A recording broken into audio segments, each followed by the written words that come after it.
I'm Alicia, better known as Lee or Lily. I'm 21 and I'm from South Memphis. Memphis, Tennessee, rather. Yeah. My experiences before the Travelodge, I was house to house, couch to couch. When I got to the Travelodge, you know, I didn't know about it, just from myself. It was someone who was in the same situation I was in. They told me about the program, and I went up there. They sent me to the Travelodge, and when I got to the Travelodge, it was okay. The employees, they were a bit rude, but it's just how you deal with it. And then that's when I got in contact with you after a couple months. Well, I ain't even gonna say a couple months. It was like a month or two of being there. And they was telling me about the Hub Hotel and transitioning and things like that. I was looking forward to it because I swear, being at Travelodge, I swear after that I felt like I was gonna be homeless again. And yeah, it's not even about being homeless. It's the things and how you became homeless. Yeah, that's what.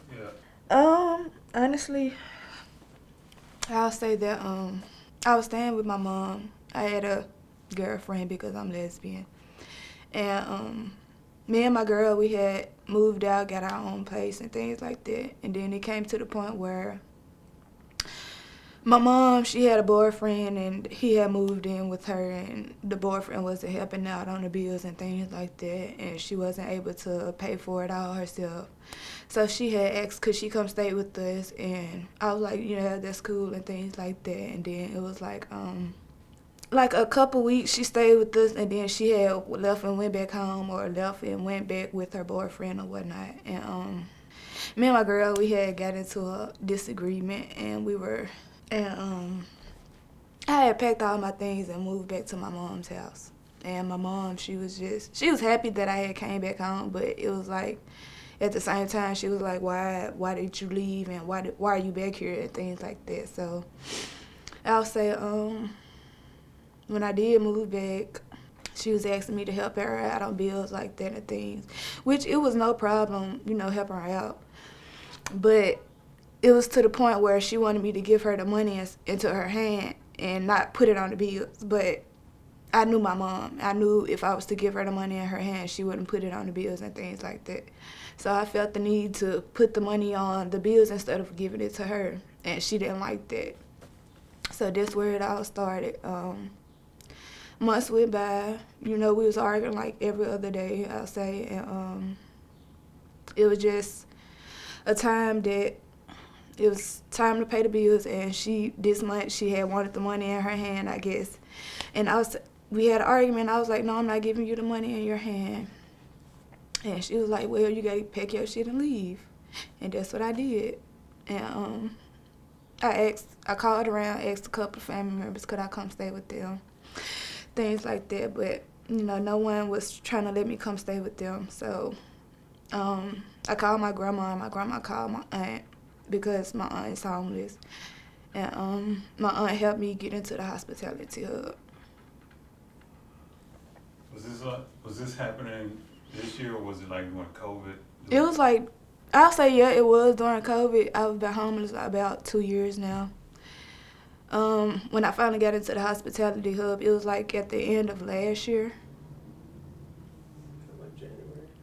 I wouldn't even say January. It was like in October, I'll say. Yeah, it was October, rather, of last year.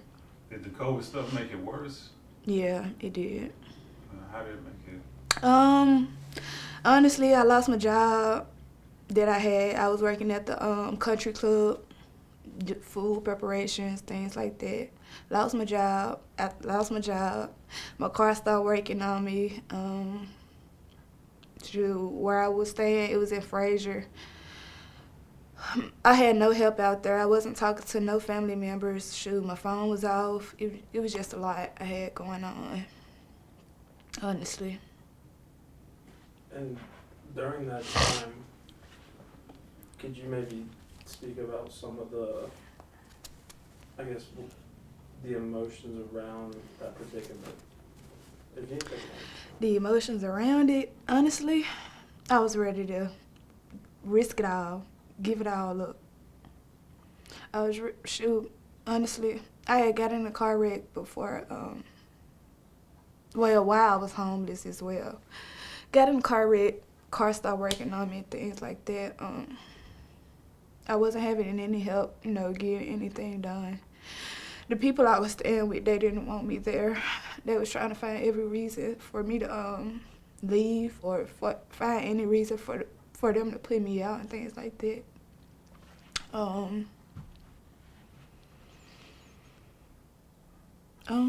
Yeah. Did you encounter any kind of helpful people at all? While I was homeless, no, sir, I didn't. Until I came into contact with the people at the hub. Yeah. Did you notice a shift in the way people would treat you? Yes, I did. My uncle, I'll say, years before this, we stayed in South Memphis by Hamilton High, and my uncle, he wasn't from here. I have like 4 uncles. My uncle, he wasn't from here. He had came down here from Atlanta.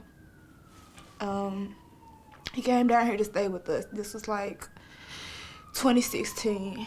He stayed with us like 5 years, literally 5 years, and then, that's who I stayed with while I was homeless. Well, he was staying with us, I just felt like he was my uncle and things like that. I never seen him as, anything different, nobody, no outsider or nothing like that.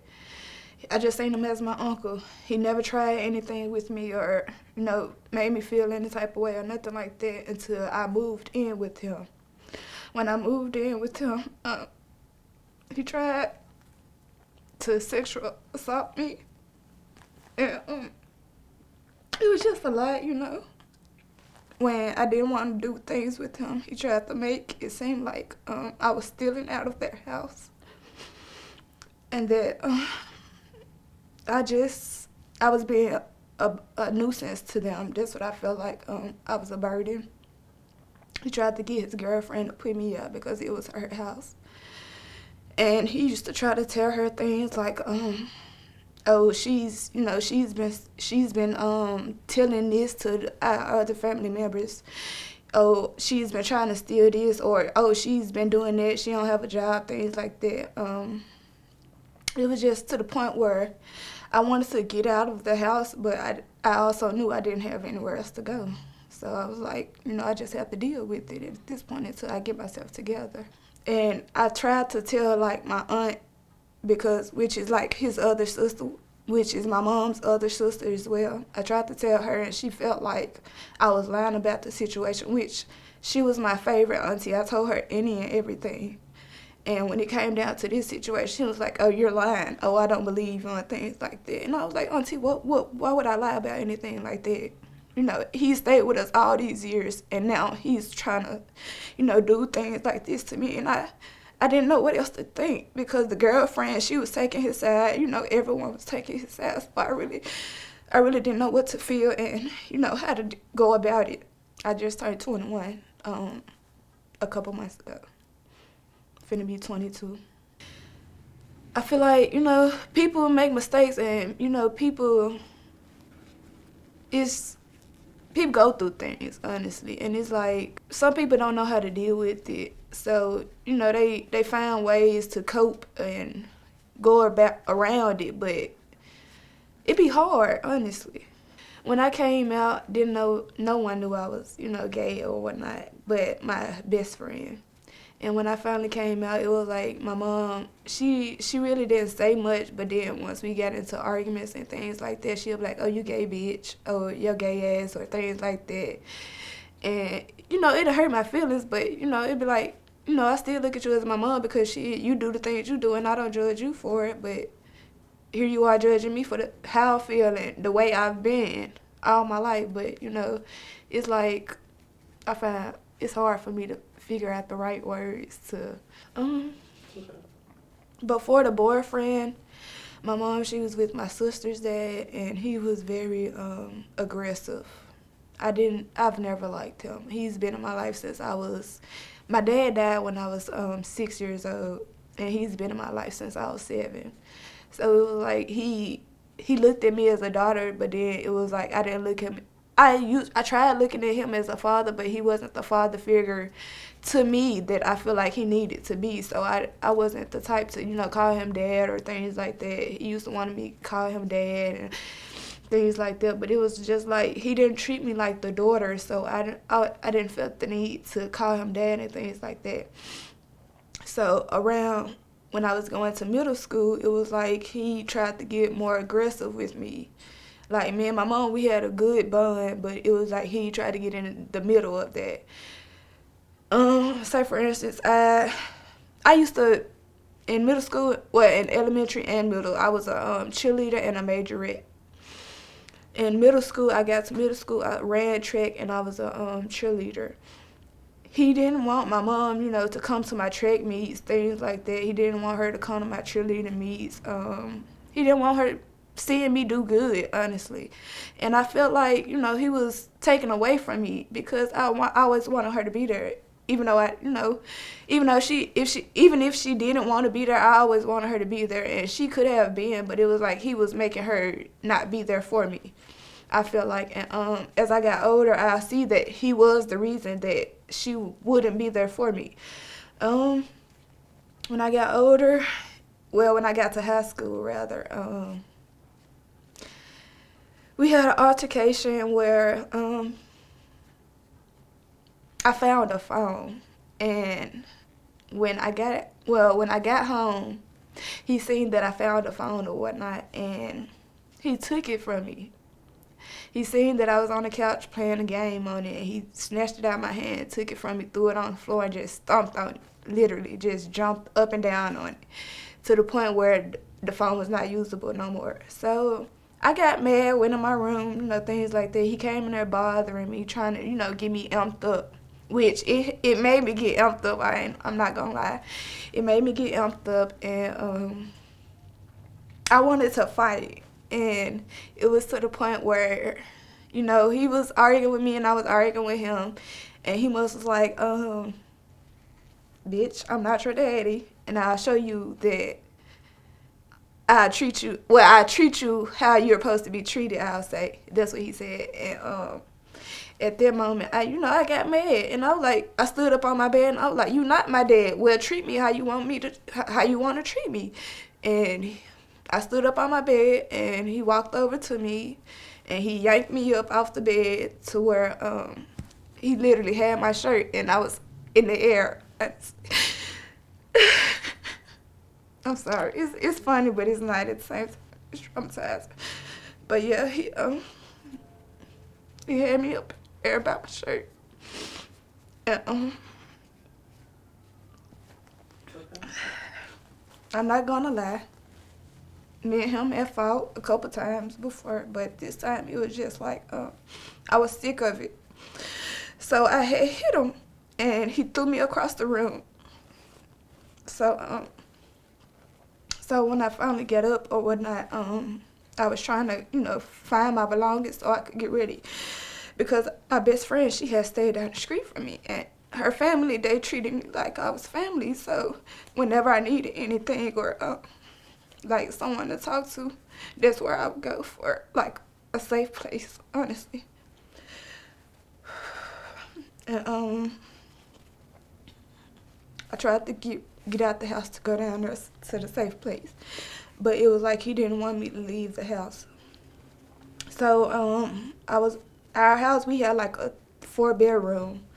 The house, it was like all the rooms were connected except one. So I was walking around the house. He was trying to get to me. I was walking around the house, going through the rooms or whatnot to get out the door. But he was standing by the door, so I wasn't able to get out. So as I'm trying to get out, we finally come. I was running through the house, but the way the house is like, if you go this way, you could come out like through the other side, honestly. And he was standing by the door, and I tried to make him, come chase me so I could run towards the door and run out. But as I was running through the house, he came from the door, and I was standing in the hallway. And as I was standing in the hallway, he was like, what did he say? He said something crazy. I'm not gonna lie, I can't remember what he said. He said something crazy, and I just stood there. And as I stood there, he came running towards me, and and as I stood there, he came running towards me and pushed me into the wall. It was like we had like a storage closet right here, and then it was like a hallway wall. He pushed me into the wall or whatnot. So we stood there fighting. I'm not gonna lie, my mom, she was just the type to scream. She tried to break it up, but she just screamed most of the time. So so I was like, it was like, we were going at it. I'm not gonna lie, we were going at it, and my mom was just standing there. So when she finally did try to break it up or whatnot, it was like we had already done everything had already been done. Like my shirt was real, my face was, I had a bloody nose or whatnot. He had a bloody nose. It was just we were going at it. So when they finally did try to get me out the house, he picked me up. We had a porch where the porch, it was like I'm trying to see how could I explain it. You know how you step off the porch, but to where you could fall? The porch was like that, but we had stairs as well. It was like 8 stairs, I'll say. He threw me off the porch, and I got up, and I tried to, I tried to run in the house and grab my shoes, because at the moment I wasn't thinking about the shoes when we were in there fighting. I wasn't thinking about the shoes. But when he threw me off the porch, I tried to run in the house and grab my shoes. He was like, nah, bitch, you gotta find you somewhere to go. This, that, and the third. So I ran down the street to my best friend, my ex-best friend's grandparents' house. And they let me stay there.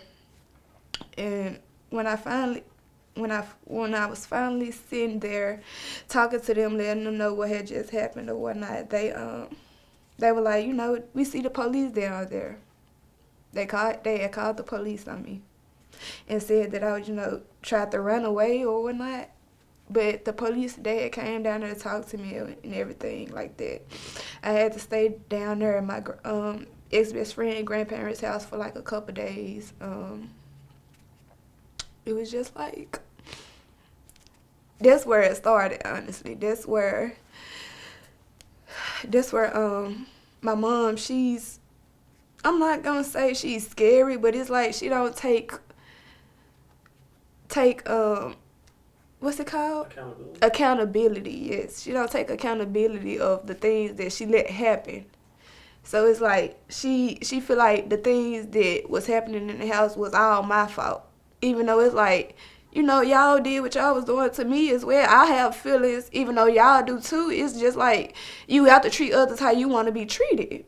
And they didn't understand it at all. It was like he always treated me like the outsider and things like that, honestly.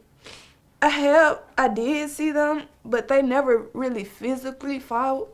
I would say they argue and things like that, and she'll put him out. But other than that, I never really seen her physically fight with anyone. Honestly, no. It was just like, they'll argue, and she'll put him out and cry about it, or that'll be all really. But it was with my grandparents, I feel like she has trauma from my grandparents. Well, when my mom was younger, my grandparents had all their kids separated. So I feel like that's where some of the trauma comes from. But then again, I couldn't honestly tell you, because we're not the type to, just open up about it. It's just like we bottle everything in, honestly. When I was young, I always felt like I wanted a big sister, someone to be there for me and things like that. So now that I'm the big sister to them, I feel like I have to be there for them every step of the way. Tell them the rights from wrongs, tell them they can talk to me about anything, things like that, because I've had things happen to me when I was younger that I wasn't able to talk about, and I've always bothered it in. So I feel like, I have to be the support system for them, because our mom and their dad doesn't, take on the responsibility that they're supposed to, because they have their own thing going. They feel like, honestly, I feel like my mom, she didn't want kids after me. It was just the man that she was with. He was just the man he was. So it was like he forced the kids onto her, honestly.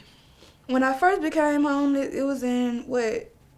It was a couple of months. No, I graduated high school in 2019.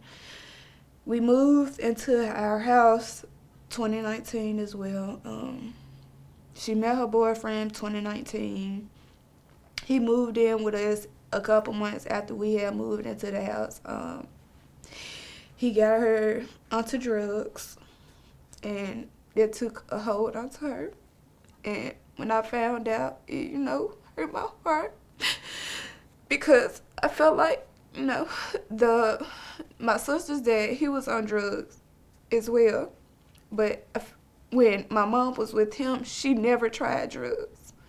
What type of drugs? I don't know if it's meth or crack, but it's one of those. And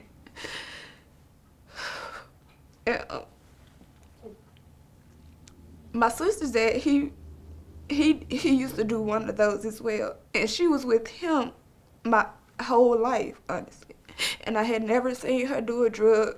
I never, she told me she had never done anything like that. So when she had got with this boyfriend and she started doing the drugs, I felt like it was on him because literally she had never done this before or nothing like that.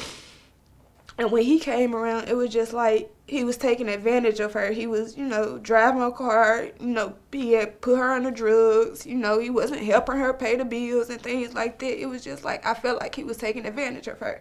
And she didn't like that I was, speaking my mind, speaking how I felt about the situation and things like that. So it was like day by day, it was, you're not even supposed to be here. Me and my dude, this, that, and the third. But I'm like, baby, your dude is the one that got you on the drug. You can't even pay your bills correctly. Like, that's what I was speaking my mind at the time, and she didn't like that. So it was like, whenever she say something to me and I say something back to her, it was like, oh, you're being disrespectful.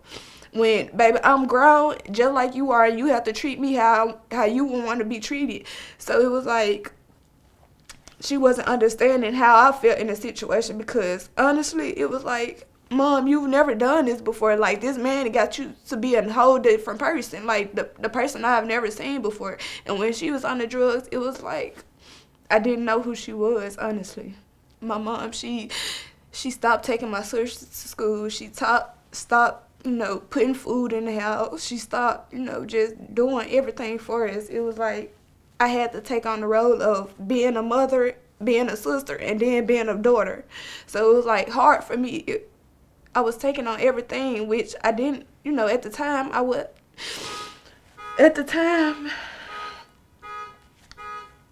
wasn't ready for that. But then again, it was like I knew I had to take on that role because she wasn't doing her job as a mother. And we didn't have, my sister's dad, he wasn't around at the time neither. So it was like, I was in it alone is what I felt like, So, yeah, I just, when the time did come, I told my sisters that he had to get them, and he got them, and we had all separated.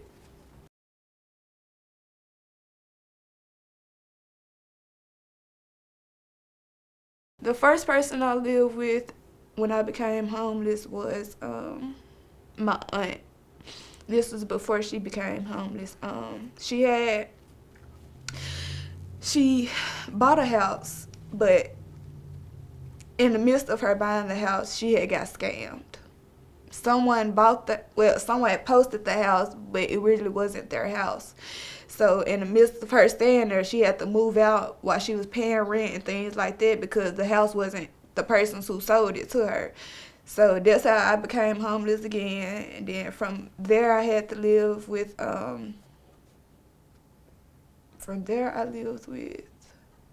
a friend of mine from high school.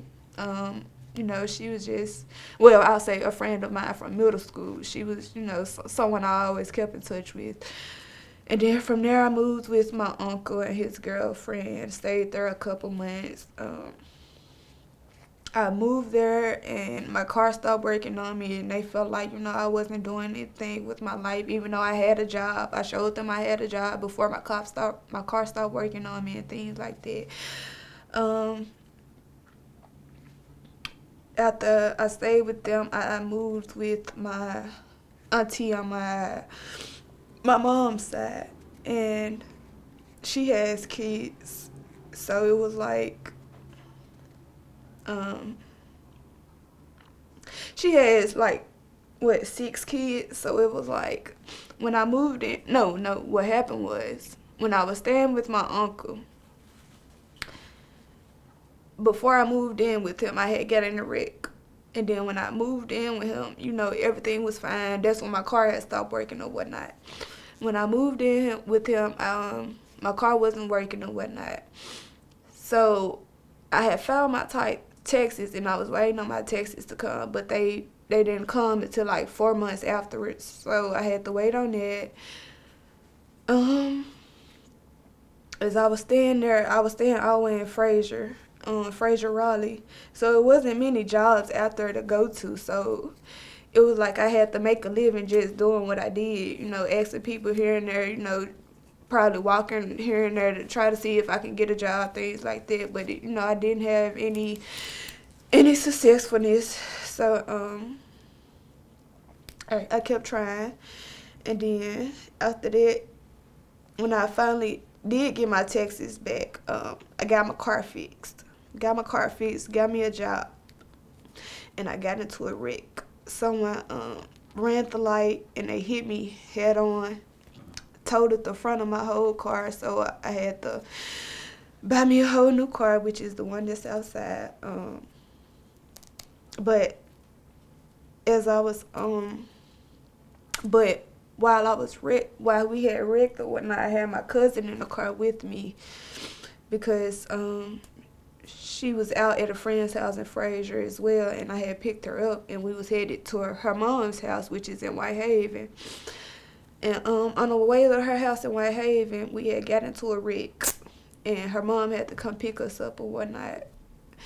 So as I was staying, no, as I was, no, what happened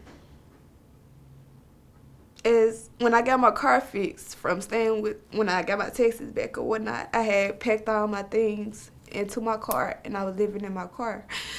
And when I wrecked it, everything was gone. I felt like when I wrecked it, they took me to the hospital. I wasn't able to get anything out of my car, so everything was gone. I tried to get things out of my car, so it was like, they were trying to charge me like $2,000 to get everything out, which I wasn't even trying to get the car. I was just trying to grab my belongings out of it. They were like, you have to pay $2,000 to get everything out if you wanted it or whatnot. So I was like, okay, cool. I had to start all the way back over. And then, as my car was being towed off the lot, my auntie, she had asked if I had wanted to come over to the house. So I was like, I can for the moment. So we get to the house and she was like, do you want to stay here with us? And I was like, if it's not going to be much of a bother to you, I can, because I don't have anywhere else to go. She was like, that's fine, just help out when you can, which that's what I was doing. I was getting food stamps at the time as well, so I was putting food in her house, cleaning up here and there when I could, taking her kids to school. And then it came to the point where she was like, you're going to have to start paying me $500 every 2 weeks. And I was like, $500 every 2 weeks for what? And she didn't want to tell me that. But she had the other kids, her kids in the house as well, which she was like, they're not helping me with anything. You're not helping me with anything. So we finna have to make something correlate. And I was like, auntie, I'm not understanding where you're going with this, because, I'm helping out like you asked me to, and that's all I can do for right now. So she was like, okay, we're going to deal with it. And I stayed there like 2 months until I got me a job. I got me a security job, and I was able to buy me another car. When I did buy the car, she was like, when I did buy the car, she was, I wouldn't say jealous, but it was like she felt some type of way with me getting a car. So it was like, whenever I did leave and come back, it was like, oh, where you been? Oh, what you been doing? Oh, you got the money for me? Things like that. So I was feeling some type of way about it. So that's when I started to, try to see what I could do on my own, trying to see where I could go and things like that. What was the next step? What was the next step gonna be for me? And it was like, it was just a lot on me, honestly. I feel like at the time I wasn't talking to my mom. I wasn't talking to no one. So it was like, didn't nobody but my aunt, really know what had happened with me. So I tried to do everything on my own, honestly. I try to be so independent, even though I know I can't be independent. I try to be so independent. But it's hard. So, you have to take it day by day, take it, slowly. And me and my aunt, it was one day where I had woke up. No, this. In the house, she has a 3-bedroom. She has a living room, a kitchen, her room, her son's room, and her daughter's room. I'm sleeping on the couch with about 3-4 other people. So whenever I wake up, I have to clean up behind them, fix me something to eat, do what I do, things like that. And by the time she get home, it's not just me in the house. It's like, I'll say honestly, about 8 of us in the house. So it was like she felt like I had to clean up and do behind everybody. She felt like since I was standing there, I had the duties of cleaning up the whole house, putting food in the house, taking on her responsibility, I felt like. So it was like 8 people standing in the house with us, and whenever I get up in the morning, she'd be like, oh, have you cleaned up today? And I'd be like, yes, ma'am, I cleaned up. But, I've seen that nobody else has cleaned up as well. So she'd be like, oh, well, clean it up then. So I feel like she was trying to make me be like a maid or something, because honestly, did no one else clean up behind herself except for me. And she always tried to make it seem like I was the problem, or I wasn't doing what I was supposed to be doing and things like that, to try to, cause problems with me is what I feel like, or try to get me to get out or things like that, which it happened. She did her best doing it. So I tried, getting in contact with people that would I could try to help me, but didn't no one want to help me or whatnot. So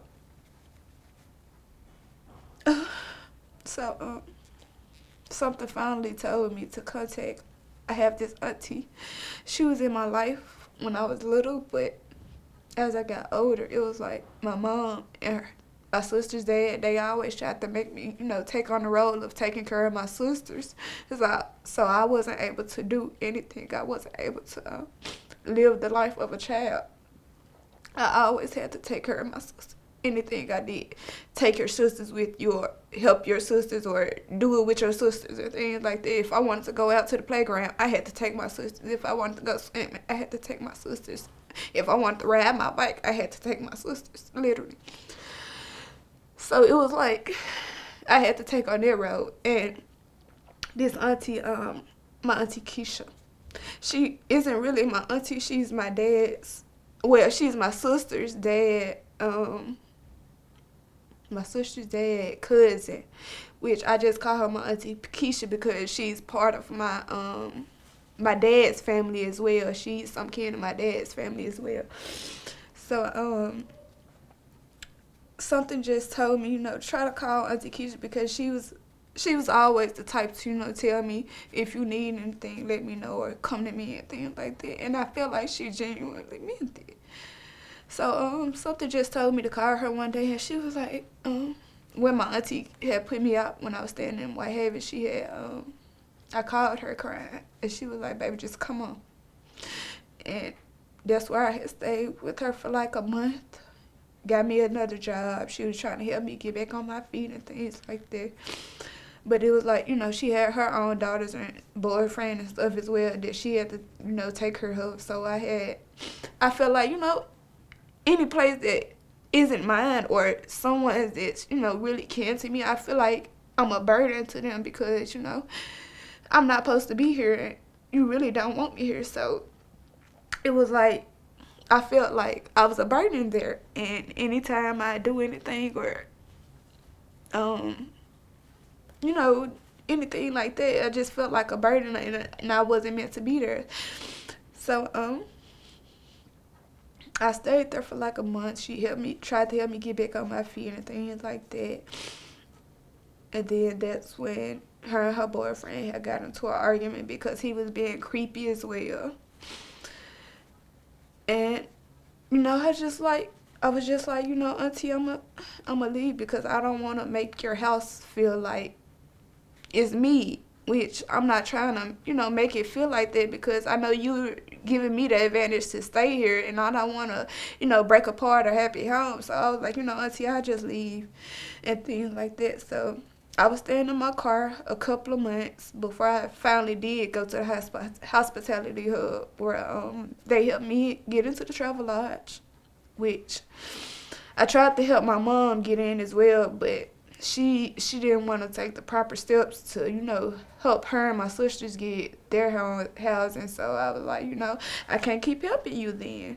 And I had to do what's best for me, which landed me here. How did you find out about the hub? One of my aunties, the auntie I was saying had got scammed out of the house. She had became homeless and she had somehow found out about the hub and my grandma had asked her about it and my grandma told me. Did they immediately connect to the hub hall or? They connected me to the Travelodge. Oh, yeah. Yes, I was there about a couple of months. But while I was there, they, instead of, me being there by myself, they had me, my mom, and my sisters there in a room together where, because my mom, she didn't want to take on responsibility of, taking care of her business. She wanted me to do it. So I had all of them in their room with me as well for like about 2-3 months. And we stayed there about 2-3 months, and they finally told my mom and sisters they weren't able to stay there with me no more, and they had to leave. So when they left, I felt like I was just in my head, because I was trying to see where my next step was going to be because, I felt like I was going to be homeless again, living in my car or whatnot. But then that's when they was telling me that, Matt came, and he was telling me that we was going to come here. And I was so happy because, I really feel like I was going to be homeless again. So I went to Travelodge. We all went in a group one day, and these people came down, and I'd never met any of them. And Alicia, as she usually is, she's like very, very nosy. She came up to me, and she was like, "You from the hub?" And I was like, "Yeah." And I was like, "What's your name?" She was like, "Alicia." She was like, "So I heard we might be going to a house or something." And I was like, I walked her through kind of what the program was, and I like that. My first impression of Alicia was just, like you said, independence. Like she came up, she was trying to get a schedule. What we're doing next? What's this program gonna look like? What are we doing? Yes, sir. And it was because I was terrified myself. Like we right. It was just your first beginning. You was just starting. You like you have to bear with me because I don't really know what I'm doing. He was just like, honest with me, honestly, and it was like, shoot, I've never been homeless before, but you're helping me have somewhere to stay. So, shoot, I'm going to bear with you, honestly. And it was just like we clicked, honestly. We was laughing when we had the interview before we came here. We sat in the Travelodge lobby, and he was telling me, the next steps we were going to take here and there. He was like, we're trying to, expand our business, trying to get, people who's homeless, to tell their story and things like that, transition them, find them somewhere better. And I was like, yeah, I'm interested. Was your family with you, your mother? When we had talked, no sir, they wasn't. They had to leave the hotel. And it's been a journey, but you have to just keep trying, putting your best foot forward. seeing the day as it go by. It's been okay, I'm still, trying to get there. I'm working on getting my high school diploma. Well, I'm working on getting my GED. Working on getting my driver's license as well. It's just, I'm taking it day by day, step by step. When I got here, I was like, honestly, I was like, wow, this is something I've never experienced before. When I found out, when I seen the rooms, when I seen the kitchen, when I seen like how the house was and how Matt was, he was really nice. Honestly, he was just, so genuine, so nice, so what's it called? Inspiring. He was, it was just like he really wanted to see me do better. It was like when I came into the house, I was scared. I'm not gonna lie, I was scared. I was a little nervous. I didn't know how it would be. But when we got in and literally everybody came, well, I sat outside first, waited on them to come. When I seen everyone was coming in, I finally started grabbing my things coming in or whatnot. Met a couple of the guests as we was coming up the steps because everyone was trying to find their room. And I must have walked down here to the washroom, and I was like, "What? We have washers and dryers? Are they free?" And they was like, "Yeah, it's free." I was like, "What? No roaches or nothing?" So yeah, I felt like I was gonna have a good start here. Honestly, they're a big help. They're so inspiring, motivating. I guess one thing about you specific is it's very hard a lot of the times for people that may need the help the most to recognize that. And I think you spoke a little bit about it, saying, you've always wanted to be independent, but you always haven't had the ability to do so. Right. And one of the things that I've enjoyed most about working with you and, is seeing you grow in the sense of being more comfortable coming to me. I remember at the beginning, we were very like, what are we doing? Yeah, very like, what's the assignment for the day? Like, what are we doing this X, Y, Z? But then as kind of time went on, and then you felt more comfortable, you started coming with more and more stuff, like your past and kind of like your emotions and things you're going through. During your time, I guess overall, do you feel like the presence of not having that stable housing has not allowed you to enjoy a lot of other aspects of life? It's things as simple as, going out to the movies, going out to dinner with friends. Do you think that? Yeah, I would say it do take a toll on me sometimes because it gets depressing, It be like, I could be, further than this. I could be somewhere else. I could be, better in my life, But it's like, you have to, you never know. Literally, you never know. You never know how someone's feeling. You never know where you'll get. You never know how it'll be. You just never know.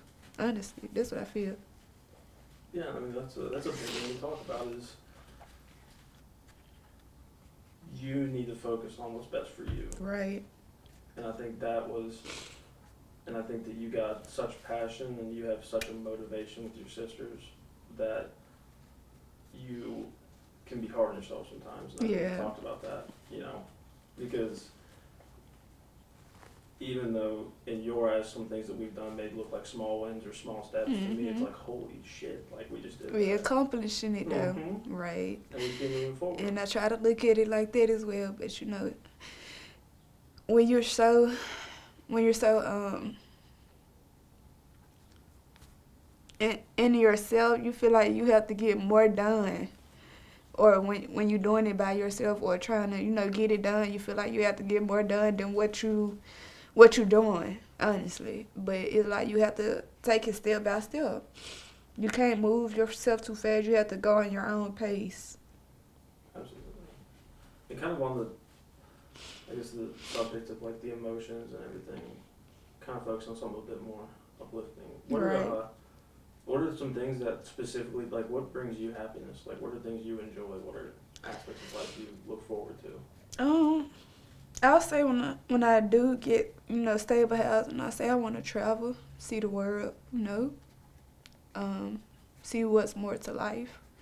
Because I feel like, just being in one spot, you have to, you go through the same things. Like, being in one spot, you go through the same things, you see the same people, things like that. I feel like I just want to travel the world, see more to it, like, get a better view on how things are and how it is throughout your life.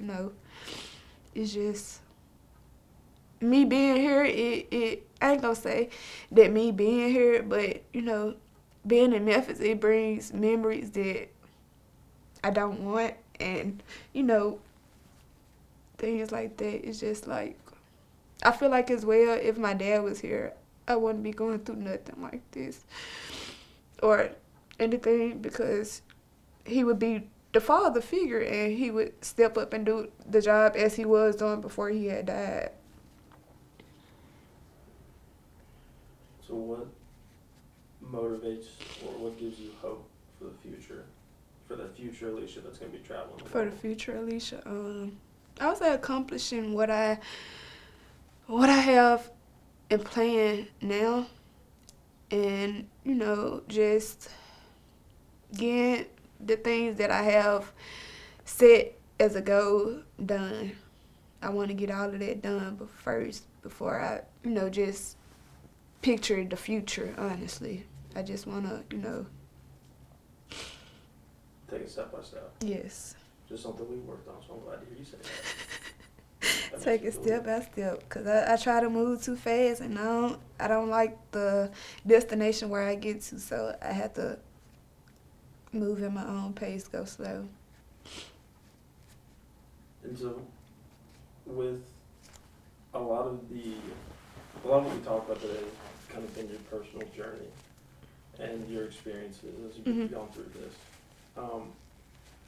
What are some, or what is one stigma or assumption that people have around this population that you think needs to be addressed because it's not something that's accurate or it's not something that's true?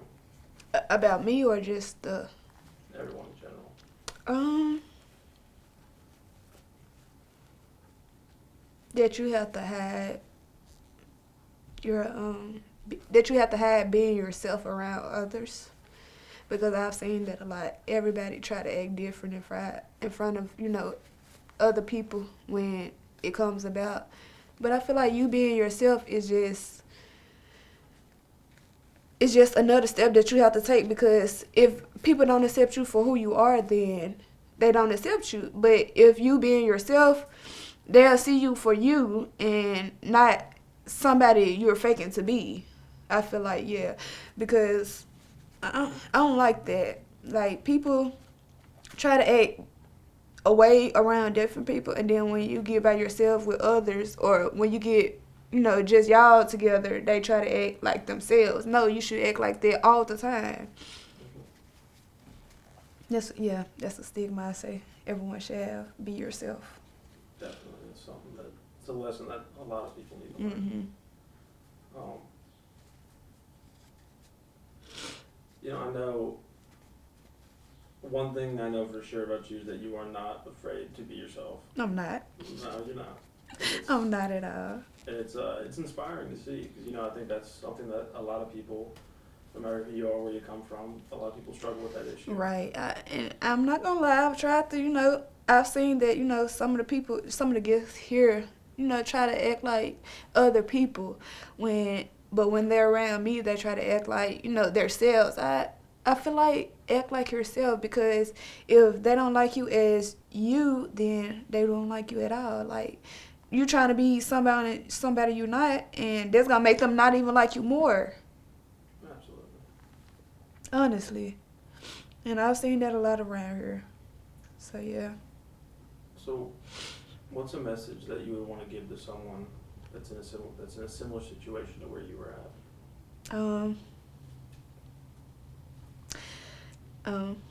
Greater is coming sooner than later. You just have to keep your best foot forward. Don't give up. You'll see the outcome soon, honestly. You just gotta keep faith.